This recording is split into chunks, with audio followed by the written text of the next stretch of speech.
and welcome to the Sugar Hero channel. I'm Elizabeth LeBeau and I'm going to show you how to make these cute Halloween themed slice and bake cookies. So you'll want to start with sugar cookie dough and divide it into as many portions as you want colors. To each portion, add some gel food coloring and knead it in just like you would knead bread dough. And I recommend wearing gloves for this step so that you don't get your hands completely stained. And after they're colored, wrap them in plastic wrap until you're ready to use them. Roll out one of your colors between two sheets of parchment until it is quite thin. And then take a little miniature cookie cutter and cut out a ton of shapes from that dough.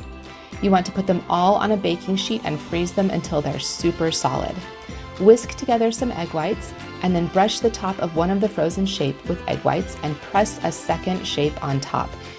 Keep doing this, stacking all the sugar cookie shapes, holding them together with egg whites, and periodically molding it with your hands to make sure they maintain their shape.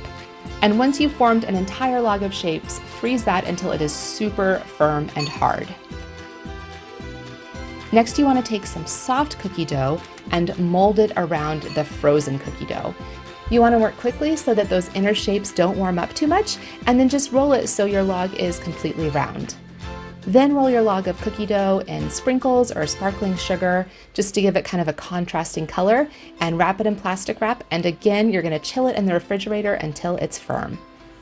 So remember, you made all those different colors of sugar cookie dough, and you can repeat this process with different colors, patterns, shapes to make a really fun variety of cookies.